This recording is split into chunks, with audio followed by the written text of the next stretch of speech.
This should be played at high volume, preferably in a residential area. Good evening, ladies and gentlemen. 1, 2, 3. Lovely.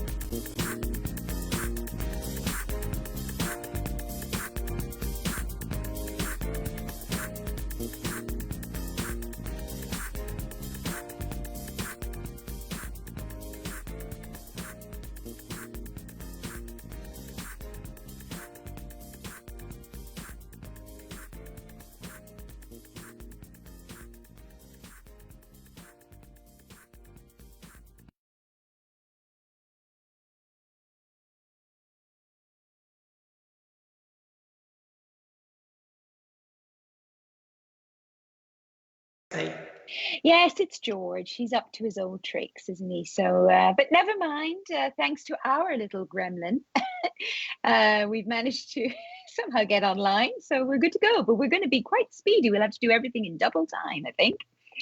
Excellent. Yeah, I think maybe we'll just. What is it when you click on ×2 or something, and we just end up? Yeah.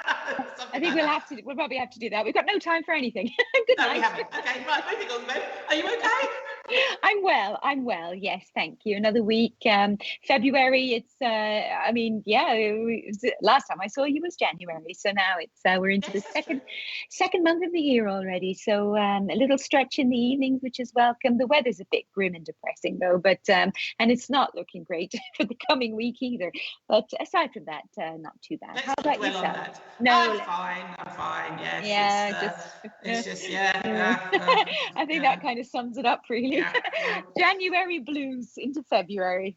Yes. Let's just leave January behind. But I just wanted to quickly ask. I understand Little Tubbs hasn't been very well this week. How's Little Tubbs doing? Yes, I have my little sweet little pussycat here. He's getting up. He's curled up on my lap, having a snuggle, and he's off. So we. Was it something I said? Yes, he was nice and warm. He's been a little bit under the weather, shall we say? Sorry to mention the weather again, but luckily today he's been back to his little bouncy self again and has been nibbling and eating and begging for treats. So that's always a good sign. So fingers crossed, everything is well. But little Tubbs, as many other cat owners will know, he's nearly 12, which is quite a good age for a little pussycat. That is very good. Yes, bless him. But he might pop back again and say hello later. He's quite shy. Well, maybe he's gone off to read a book. Maybe. Get in there. Yeah, there's no time for the song. Get to the review. Okay, well, if he's looking for a book, I have a really good one for Book of the Week this week. Book of the Week. Yeah, excellent. Book of the Week. Yeah, okay. Lovely. So what have you got for us? As always, comes from the English bookstore in Maastricht, from the lovely Kirsty over there. And she's recommending The Poisonwood Bible by Barbara Kingsolver. Mouthful. My God. What a name, Kingsolver. I would love to know the history of that name, Kingsolver. Good Lord. Where is this person hailing from?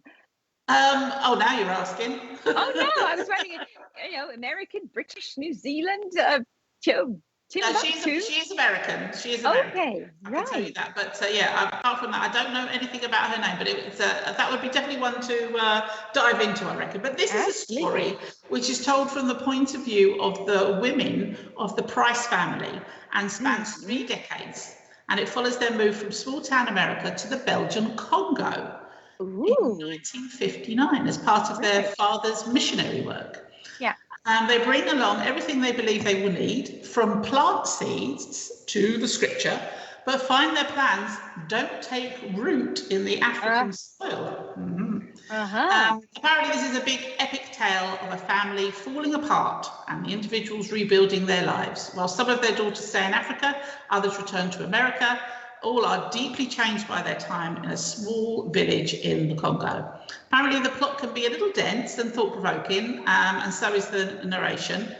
Orleana and her 4 daughters are all part of the town, and they have a different voice, which is asking the reader to consider the point of view of each character, as it were.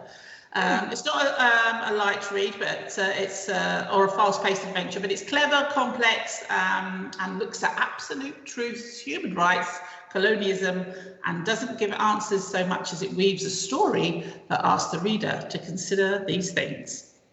So there you go. So the author, Barbara Kingsolver, she lived in the Congo herself as a child, so that's where the background of the story comes from. So this sounds like one of those mini-series. Yes, it does a bit, doesn't it? I don't think it's a book you take with you to read on the beach in summertime somehow, no. But more for something, deep, with a coffee and a big chair with a blanket or something like that. Yes, and I can see it turning into a mini-series on a Sunday evening kind of thing, over the course of 2 or 3 episodes, one of those kind of big productions kind of thing. So anyway, that's The Poisonwood Bible by Barbara Kingsolver. And you'll find that at the English bookstore in Maastricht. So thank you very much, Kirsty, for that. Lovely jubbly.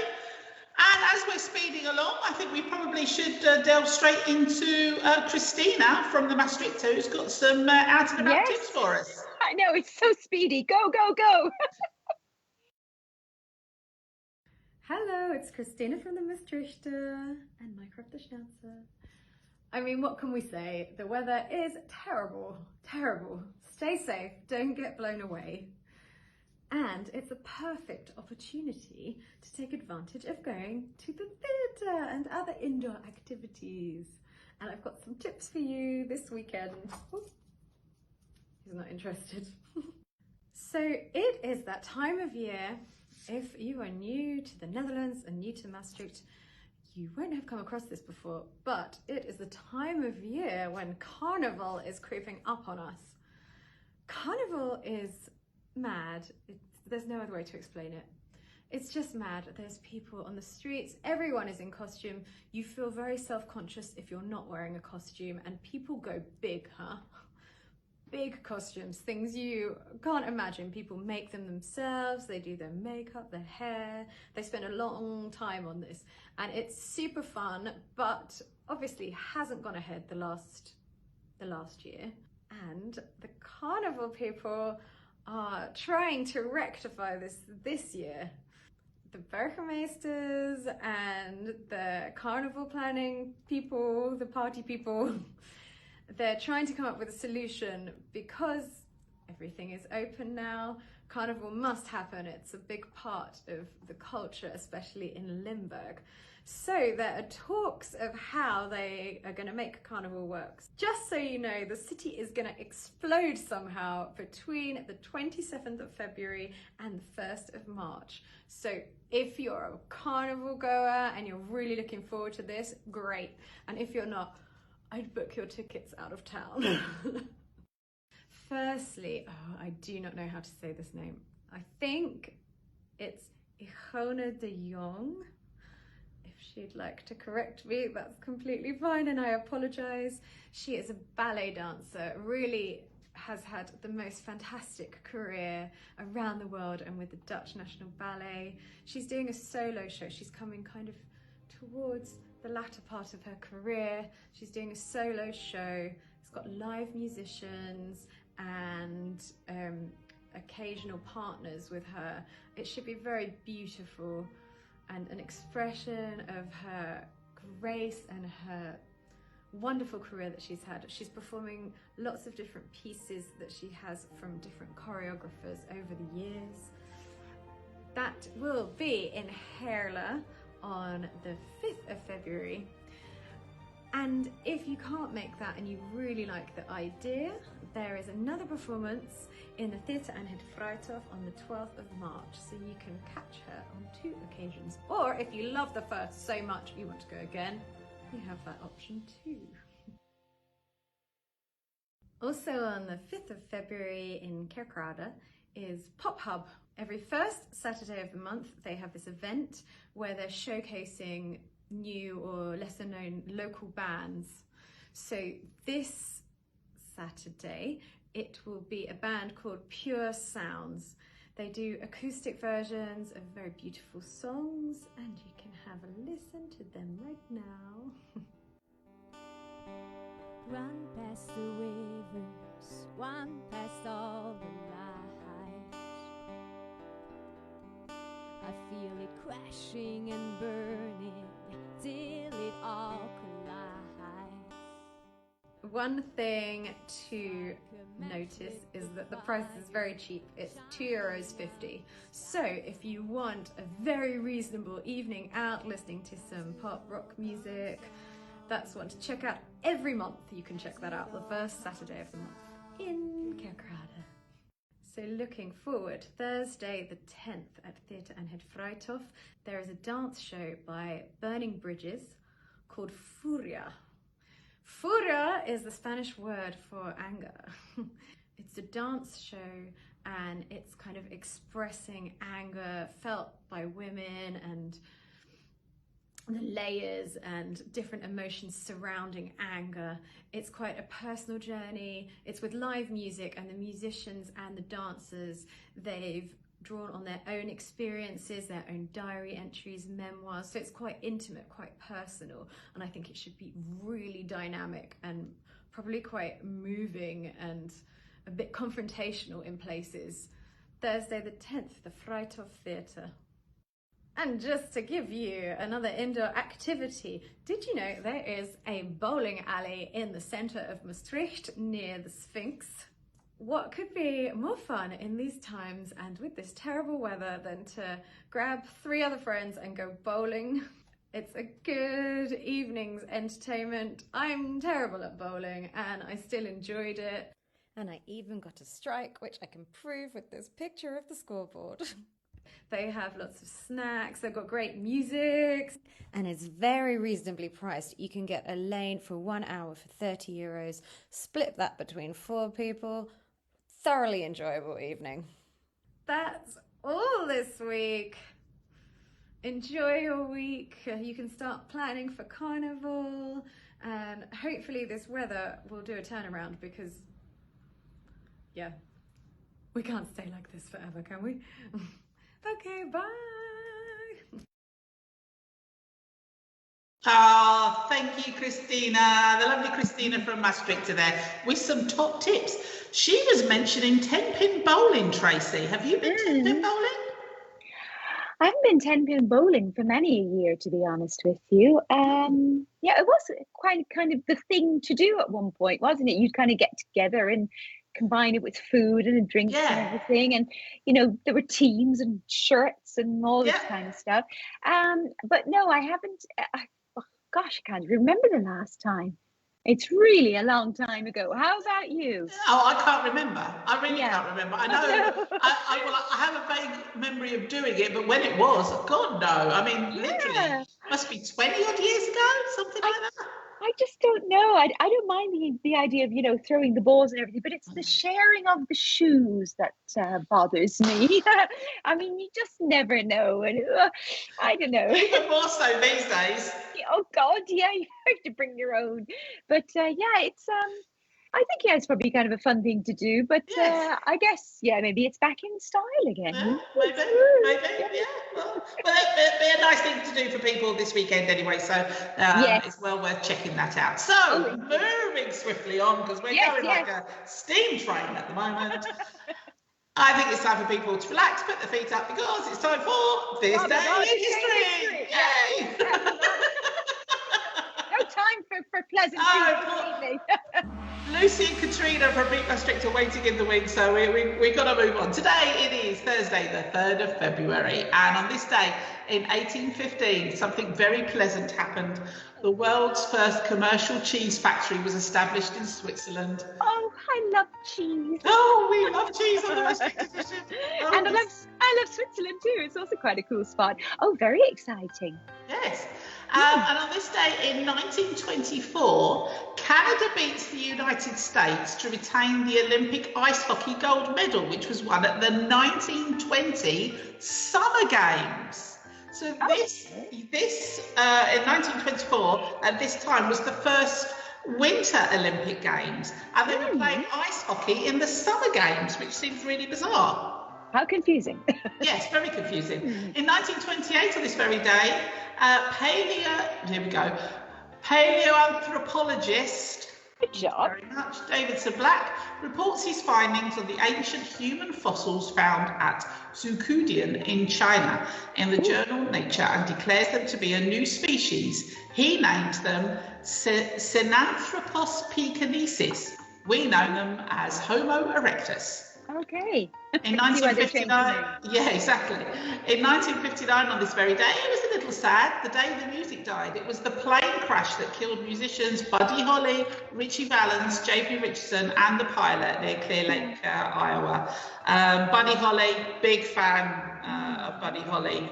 If anybody wants to check him out, you will be. We were talking about earworms earlier, Tracey. Every single one of Buddy Holly's songs is an earworm. You will be just singing it all weekend for sure. In 1962, on this very day, US President John F. Kennedy bans all trade with Cuba except for food and drugs. Oh, God. Okay. Get the Prioritise, right. why don't you? Yeah. And on this day in 1982, John Sharples of England finishes disco dancing after 371 hours. Oh, a fair play to John. Good discoing, dude. Yeah. I don't know what is disco dancing per se. How do you define disco? I mean, yeah, is it the John Travolta moves? I think that must be it. Kind of, I don't know. No idea.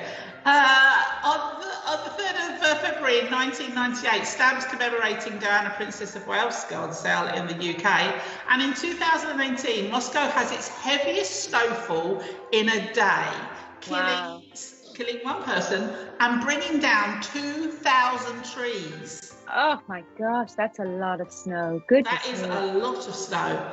Yeah. And 2020, on this very day, you'll remember this, the cruise ship Diamond Princess with 3,700 passengers was quarantined in Japan after the first cases of COVID-19 was found on board. Wow, there you go. Yeah, it is like that, isn't it? Because it was 2 years ago. You're like, oh yeah, I remember that. But there were several cruise ships at the time that were all hovering out there. That's right. And finally, on this very day last year, engineers at MIT announced they have engineered spinach to send emails when detecting explosive materials in groundwater as part of plant nanobionic research. Good Lord. I don't know what to add to that. Popeye probably never thought spinach would end up being so cool. Yeah, that just totally blows my mind, for sure. Right, we'll just run through some birthdays. Yeah. On this day, George Neeson, the American inventor of the trampoline, was born on this day in 1914. David Davis, the British rock star from the Kinks, in 1947. Warwick Davis, the British actor, in 1970. And Amal Clooney, otherwise known as Mrs. George Clooney, the British Lebanese human rights lawyer, was born on this day in 1978. Happy birthday, all of you. Happy birthday. Happy birthday, anybody celebrating a birthday today. And that was very quick this day in history. Good job. Thank you very much. And moving swiftly on, we will soon have Lucy and Katrina here from Meet Maastricht to talk about everything Carnival with an A. But in the meantime, Tracey, are you ready? I am ready. It's going to be quick. Tracey Taylor with the news. Thank you, Joe, and good evening, everyone. It's February 3rd, and you're watching the Maastricht edition on Facebook Live. First, a look at your weekend weather, and Friday will bring a mix of rain and sunny spells, but will be quite mild at 11 degrees. Saturday will be brighter and remain dry, but temperatures will dip to 7. More rain and heavy cloud is expected on Sunday, highs of 10. Moving to your news bulletin for tonight, and the World Health Organization has offered Europe hope of a long period of tranquility in the war against COVID, with a growing list of nations lifting almost all coronavirus measures.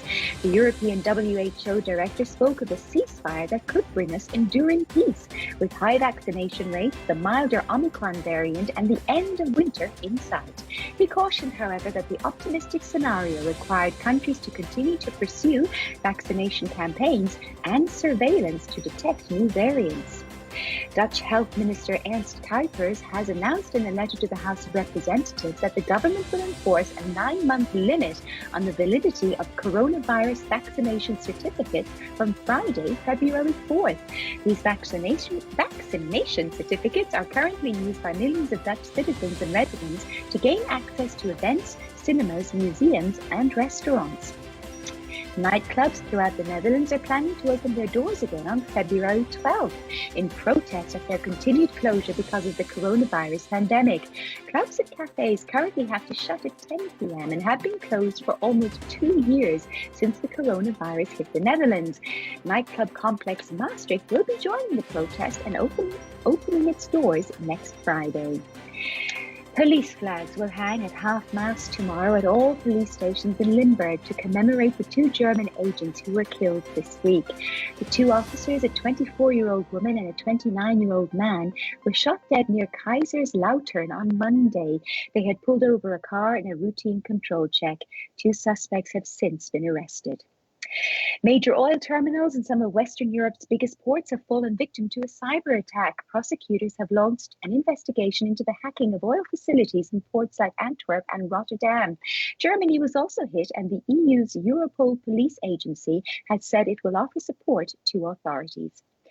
Rotterdam's plans to dismantle the middle of a monumental bridge to allow Jeff Bezos' yacht to sail through have been met with mixed reactions by the city council and locals. Many feel Rotterdam should not jump to the wishes of one of the world's richest people, and on Facebook, nearly 2,000 people have shown interest in an event calling on Rotterdam residents to throw rotten eggs at the yacht as it passes by. Nuclear and natural gas energy plants could be counted as green energy under controversial EU plans just unveiled.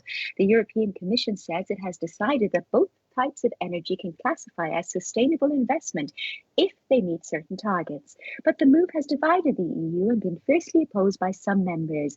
The EU has itself set a goal of becoming climate neutral by 2050. And the Commission argues that to get there, a great deal of private investment is needed. And finally tonight, Maastricht has come 9th place in the top 10 most hospitable destinations in the Netherlands, the only Limburg location on the list. Booking.com says of Maastricht, anyone who has never been to Maastricht should almost be ashamed. We already knew this was one of the most popular cities in the Netherlands for weekends away, and it's not a surprise that the city scores so highly. Immerse yourself in taste sensations, cozy terraces, historic buildings, design shops, and beautiful exhibitions. And that's it for tonight. For more local news, you can follow RTV News in English on Facebook and Instagram. If you are a local business, be sure to check out the Support Your Local Business South Limburg Facebook page, a joint initiative between #Maastricht and the Maastricht Edition. And if you want to discover events, concerts, and cultural activities going on in Maastricht and the surrounding areas, head on over to the website of our partner, Maastrichter.com. If a historical walking tour is more your thing, check out Meet Maastricht, the key to your city. And finally, don't forget that you can always find us on the Maastricht Edition Facebook page, on YouTube, on Redbubble, and on Instagram. For all the details, check out the maastrichtedition.nl. Nicely done now, Tracey. Even with a little visit from Little Tubbs there. I know. I was like, oh, God. Well, there you go. He's just checking in. I was just waiting for his face to appear right in front of the camera. I was thinking they don't have to put up with this on Sky News. I tell you, they don't. The worst thing is, and many people who have cats, they like to sit on the laptop. So it's lucky he didn't sit here, and I'm trying to read my screen this way.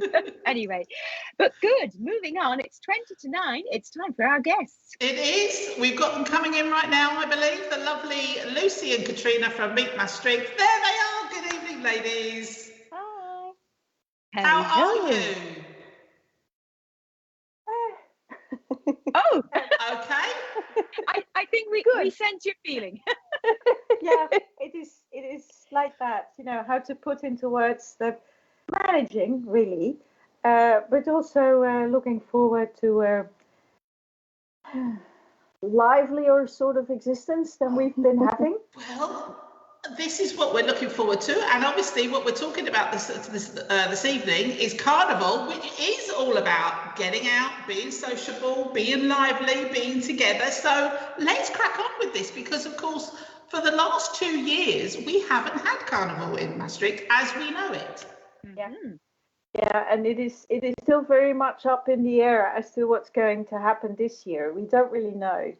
I mean, I can see everything institutionalized. So the formal carnival organizations, and the main one in Maastricht is of course the Tempeliers, making efforts to get something going with the mostly digital means at their disposal, and at the same time everybody is treading water because we don't know yet what the authorities are going to decide. There has been a meeting between the mayors of the carnival towns.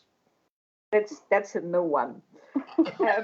And the Minister of the Interior to see, because of course this is a public order matter. Yeah. The mayors have the authority to regulate this, and of course also to send people out into the streets to make sure that the ordinances are complied with. And of course that is not going to work at all with Carnival. No. And luckily Dutch authorities do have some sense of that, unregulatable power of the people. And it's so they were talking about it in The Hague, and the mayor of Maastricht was sort of shrugging it off, saying, "Yeah, well, Carnival, that's a force of nature. It doesn't really matter what we are going to say about this, but of course we have to try and do something in the way of damage control. We'll see." Well, this is the thing, isn't it? Because Carnival is celebrated all around the world, and for a lot of people, it's a religious celebration. But here in Limburg, there's a lot more to it, isn't there? Because you speak to Dutch people in Limburg, and as you said, it's a force of nature. For a lot of them, they've been planning this for a year. And this is, I'm going out there, I'm getting dressed up, and I'm going to have a party, and you are not going to stop me. Why is it that they are so passionate about it? What is it that gets them so excited? Oh gosh, something in the water, something genetic. None of that is true, because I've seen people who came here as adults and from totally different countries and cultures sort of dive in and love it, and come back every year if they'd been forced to leave the city. This happens. There are people who are born and raised in this town and who hate it, and they will flee it every year. Escape. Yeah, so Get out of town. it is something you either connect with on an emotional level or not. You love it or hate it. I think the time of year makes a big difference as well, because it's the darkest, coldest time of year, and people need something to look forward to. The same way that I feel like the Christmas lights are still up, just to give people something. That is true. The lights, they are still up, which is actually quite pleasant to see, because, January, February, quite dull and depressing anyway. Give something, the costumes and things, give some people something to do. They're working on their costume ready for a celebration, right? Indeed. Well, I've seen many a person in their penguin onesie out in the rain and the wind, and it's bitterly cold, and they've got a beer in their hand, and that's it. I'm on it for a few days. You can't stop me. Yeah, indeed. I think it connects to something, as Katrina is describing, something very, very old, something very instinctive, something that has to do with, wanting to live in the light and wanting to enjoy community and wanting to, not take things seriously for a bit. I mean, this is a celebration that has ancient roots. Well, listen, let's have a look at that, Lucy, because there is a history to this that maybe newcomers to the area don't really understand. There's a prince. Where does he come from? There's these primary colours that are thrown around all over the place. What can you tell us briefly about the history? I have a whole lecture on this. Not tonight, you know. I know that. I'm just saying that because maybe we can put it on our channels. Nice. And we mockingly have called that Carnavalogy. Pretending it's a sort of science and pretending it's a serious lecture. This is actually the heart of the matter. There have been festivals all around the world and down through the ages. The Romans did this sort of thing. In the Middle Ages, this sort of thing was being done, where the whole point is to turn the normal order upside down. Okay. So the servants would become the masters, and the women would rule the town, and and so on and so forth. And this is still an element of contemporary carnival as it is celebrated here. What we have now in Maastricht is sort of Hi, there's a cat. He likes carnival, apparently. He's Thomas is very active this evening. He's quite active. He's had a few poorly days. He's making up for lost time. Sorry, so. Lucy. Do go on. I hadn't seen him before. This is just cute. He's saying hi to everyone. It may be because he's been poorly the last few days. He wants to spend time with his mum. I think so. Anyway, he's very fascinated though. But yes, it is very interesting because you mentioned there this has been going on for so long. If we think about Venice Carnival, even Notting Hill, New Orleans, there's carnival. It's represented around the world in various forms, isn't it? Yeah. And of course, it precedes Christianity by ages and ages. And of course, Christianity has attempted to incorporate it into its calendar and into its statements of significance. So now it is supposed to be the last big fling we can all have before Lent starts. The 40 days of behaving yourself, of repenting of your sins in the build up to Easter. That is, I know. That's one generation ago, people were still being forced to sort of do that, and I think I need a bit longer than 40 days. If I'm honest. Well, this is the nice thing about the Catholic Church. You will be done after 40 days. It's no more is necessary. But the present iteration is pretty much a copy of what they have been doing since the 17th, 18th century in the Rhineland, so the adjacent German area. And at the same time, whatever the authorities, the real ones or the mock ones, because of course the Templiers are a mock city government. Right. They wear beautiful formal frocks, and then they have these silly clown hats. All flopping about, they never fit properly. So and they have a mock army, and they have a mock prince, and all of it is mock. And it's and to me that prince figure sort of reminds me of le sacre de printemps. There has to be an offer made on the changing of the seasons to assure the fertility of the land and the people. So he gets all the power and all the adulation for 3 days. And then at the end of the 3 days, midnight on the Vrijdag, they take his cap, they take his scepter, and he's taken away on a waste fan. Just deal with it. It is. It is. But this is quite a privilege, isn't it? Yes. This is a really, really big deal. Yes. Yes, it is. It is. All the Maastricht guys worth their salt will want to be Prince Carnival. Wow. Yes, and there's also the princess, right? Yeah, we'd like that. But, and we keep saying there should be.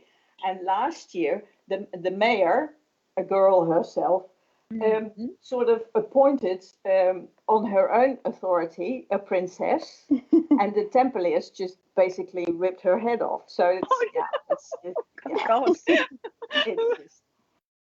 So could you maybe give us a sense of what normally would be happening over the days of Carnival for those who have never seen it before and maybe have just arrived in the city? Okay, what is the main thing that is happening is that one, everybody will be outside. That's the main thing. You know, the Maastrichtenaren will go into the pubs. There will be halls and things where especially you can go with smaller children. But this is a street festival, okay? Whatever the weather. Yeah, we don't care. Yeah. Yeah, it's just, you know, you can dress for that, you can go home and change, or you can drink yourself insensitive. Those are basically the options. It is outside. Second one, it is not a spectator sport. We absolutely do not care where you come from, if you know the songs or not, but do not stand there and watch us. It's not a tourist attraction, okay? You just audience participation. You just need your shower curtain, you know, and maybe put a pot on your head. You'll be good to go. But, you know, join. Just join. That's, you know, so those are the main things. It's outside, and you're not supposed to stand there watching. Okay, so get dressed up, drink the beer, do the sort of movements, or not. Yeah, you can also have a soft drink. Yeah, and if you see Lucy while you're out and about, she will grab you and she'll throw you into the crowd if you're not careful with a beer in your hand. No, of course not. Of course not. That's just not the style of people who celebrate Carnival. You know, there's a great tolerance for, you know, whatever is going. I'm going to ask you a bit of a controversial question. I heard from some people who do participate in Maastricht Carnival in the last number of years that in recent years the vibe had changed slightly, that it was a little bit different. There was a lot more people from other parts of the land or other countries, and it made the whole atmosphere or the purpose a little bit disjointed. Is this true, or is that just one person's opinion?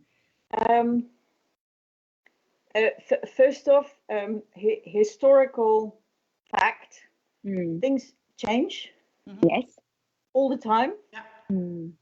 I mean, with the carnival of today is totally incomparable with the carnival of my childhood or the carnival of my teenage years.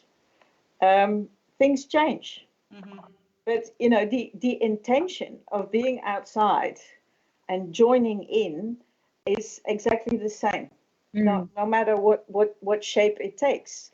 And the joining in also means is you are responsible for your own fun. I mean, you can play an instrument if you're capable or not, doesn't matter.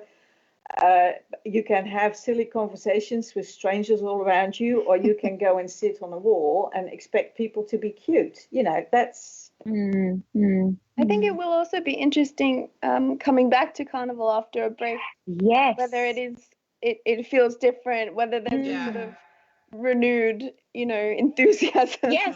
Well, or if people still a bit iffy about it, if people have not wanted to be so invested, or if they're extra invested. I think will be really interesting as well.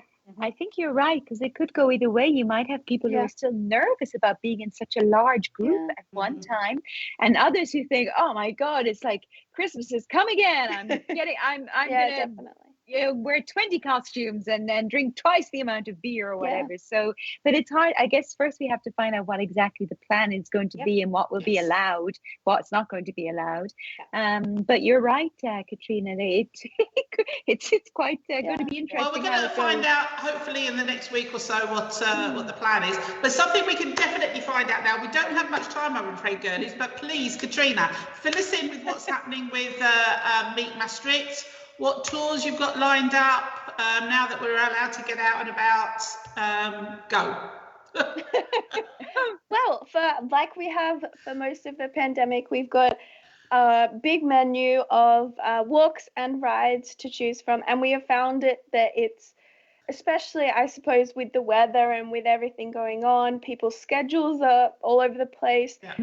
We have found it much easier to provide things on demand with negotiation with our guides. So if mostly Lucy, so if people are interested, it's on demand. So if people want to look at our menu, or if there's something that they're interested, so this time of year maybe you want a little carnival tour, or maybe not on Carnival, I assume. No. No, let's not combine the two. That could get very messy. But something, if there's a theme that you're really interested in, we are very lucky to have someone like Lucy who is also interested and is happy to accommodate you. So mostly it's not necessarily a booking thing. It's a contact us. We are excited to take you around. We just need you to send us an email or send us a message on social media, and we are happy to explore Maastricht with you. Brilliant stuff. Ladies, as always, you have been super value. It's been lovely to see you.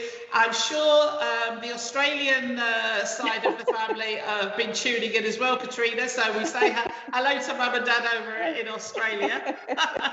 Thank you so much for joining us tonight, girls. We shall put all of your contact details on our socials at the end of the show. Great. Happy Carnival, however you choose to celebrate it. And we shall see you again soon. Thanks ever so much. Right, bye. Bye. Oh, bless. Excellent stuff. Nice. Oh, what a shame we didn't have more time. But I think people should really check out that Carnavalogy that Lucy was referring to find out everything you need to know about Carnival. Yes. And as Lucy says, whatever you do, just get out there. It's an excuse to get outside and have some fun. I guess that's the thing. If you're going to go out, you got to go out in, full gas, It's in for a penny, in for a pound. And if it's not your thing, then it's the perfect opportunity to go visit Amsterdam or something like that. So just go up north and you won't find the carnival at all. So, but yeah, indeed. And unfortunately, with everything open now as well, the bars and the restaurants are going to be very, very happy about this, of course, because they're quite an important part of the carnival, shall we say. Well, this is the thing. And also Carnival is an important part for the pubs and cafes. I mean, their revenue, they sell a lot of booze and stuff in this time. So, yeah, it's a sort of I think certainly for some of these places just outside of the city, they make more money in Carnival week than they do for the rest of the year, which is quite astonishing. Yeah, quite astonishing. So yes, indeed.